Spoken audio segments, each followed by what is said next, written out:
जैसा कि आजकल गर्मियां हैं और हमारा मोस्टली दिल करता है कि हम कोई ऐसी ठंडी चीज़ खाएं जिससे हमारी बिल्कुल तबीयत फ़्रेश हो जाए और सुकून आ जाए। तो जी आज मैं आप लोगों के साथ शेयर करूंगी कुछ ऐसा ही ड्रिंक जो कि ना तो खाने में सिर्फ मज़ेदार है बल्कि हमारी हेल्थ के लिए भी इसमें बहुत से फ़वाइद हैं। बिस्मिल्लाहिर्रहमानिर्रहीम, अस्सलाम वालेकुम। मैं हूँ माही सियाल और आप देख रहे हैं मेरा यूट्यूब चैनल माही मल्टी फूड्स। वेलकम करती हूँ आपका माही मल्टी फूड्स पे।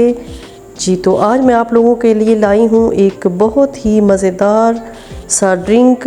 जी तो बढ़ते हैं रेसिपी की जानिब। यहाँ सबसे पहले मैंने पैन में डाल दिया है हाफ़ लीटर दूध, फुल फैट्स दूध है और साथ ही इसमें मैं डालने लगी हूँ चीनी। और चीनी यहाँ पे तकरीबन मैंने ली है 50 ग्राम और इसको इसमें अच्छी तरह मिक्स कर देते हैं। और यहाँ पे मेरे पास है जी 2 टेबलस्पून वनीला फ्लेवर का कस्टर्ड और इसे दूध में मिक्स कर लेते हैं। पहले डायरेक्ट नहीं डालना क्योंकि इस तरह गुठलियाँ बन जाएंगी दूध में। और जी हमने अच्छी तरह इसको मिक्स कर लिया। अब थोड़ा थोड़ा करके इसको दूध में डालते हैं और साथ साथ हिलाते रहते हैं।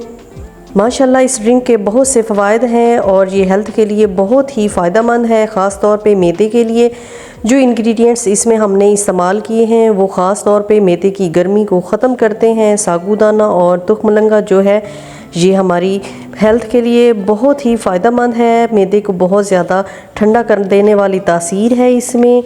और आजकल तो आम का बहुत ज़्यादा सीज़न है और बड़े फ़्रेश आम मार्केट में आए हुए हैं और बड़ी आसानी से ये वाला ड्रिंक हम घर पे तैयार कर सकते हैं। और आप कोशिश करें कि इस तरह का ड्रिंक ज़रूर यूज़ करें गर्मियों में। जी तो कस्टर्ड हमारा रेडी हो गया है। अब इसे बाउल में डालते हैं और फिर हम इसे 2 से 3 घंटे के लिए फ्रीज़र में रख देते हैं ताकि ये बिल्कुल अच्छी तरह ठंडा हो जाए। और ये वाला कस्टर्ड जो है हमने इसे बहुत ज़्यादा गाढ़ा नहीं करना क्योंकि हम ड्रिंक तैयार कर रहे हैं तो इसके लिए हमें थोड़ा पतला ही रखना पड़ेगा।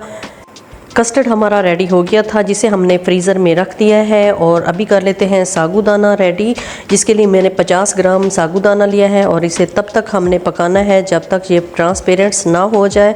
और इसको ट्रांसपेरेंट होने के लिए तकरीबन 12 मिनट लगेंगे और जी पका लेते हैं अब इसे।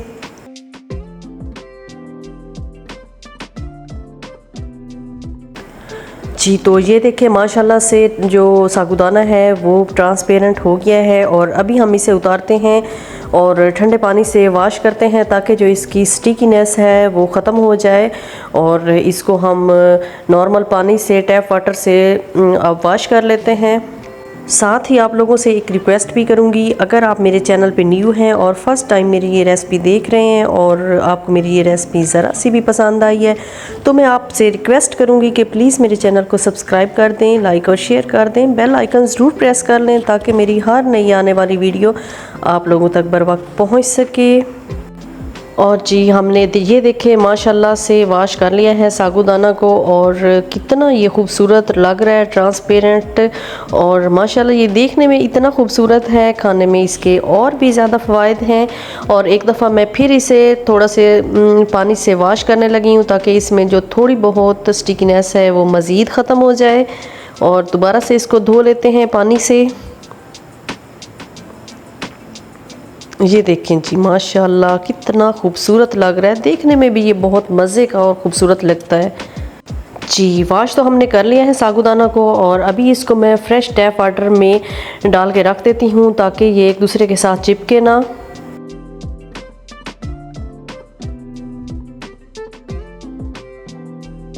अभी देखते हैं कस्टर्ड को जो हमने बना के फ्रीज़र में रखा था।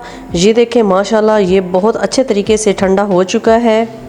इसको डालते हैं ब्लेंडर जग में और इसमें डाल देते हैं कटे हुए आम और इसको ब्लेंड कर लेते हैं अच्छी तरह हम।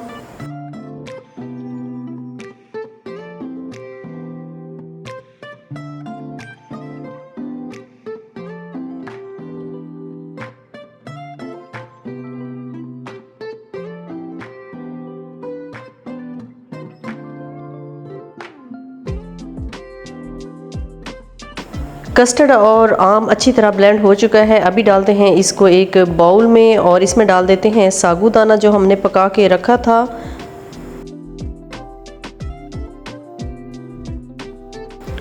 और इसको डालने के बाद इसमें डाल देते हैं तुखमलंगा, जो मैंने 10 मिनट पहले भिगो के रखा था, वो अच्छी तरह फूल चुका है और वो भी इसमें डाल देते हैं। 1 चम्मच था जो मैंने भिगो के रखा था, इसको भी डालते हैं इसके अंदर और हिला लेते हैं अच्छी तरह। और फिर इसके बाद डालेंगे हम कटा हुआ आम, जिसके छोटे छोटे टुकड़े हमने कर लिए थे, वो डाल देते हैं। यकीन माने ये इतना मज़े का ड्रिंक है, इतना मज़े का, तबीयत फ़्रेश हो जाती है एक दफ़ा तो इसे पी के। आप लोग ज़रूर ये गर्मी में बनाएं, ट्राई करें और ख़ुद भी पिएं और अपने बच्चों को भी बना के दें। उम्मीद है कि आपके बच्चे भी इसे ज़रूर पसंद करेंगे। अब लास्ट पे इसमें डाल देते हैं बादाम। 5 से 10 बादाम मैंने लिए थे, जिन्हें बारीक काट लिया था, वो डाल देते हैं।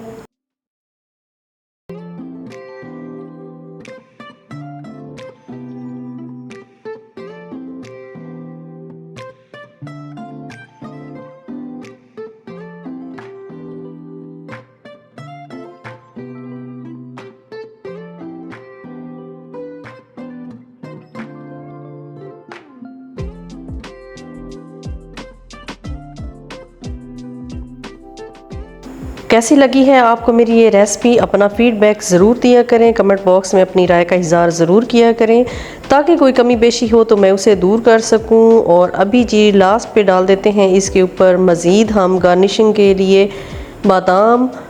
और अभी मैं चाहूँगी जी आप लोगों से इजाज़त। अपना और अपने इर्द गिर्द के तमाम लोगों का ढेरों ख्याल रखें। ओके जी, अल्लाह हाफिज़।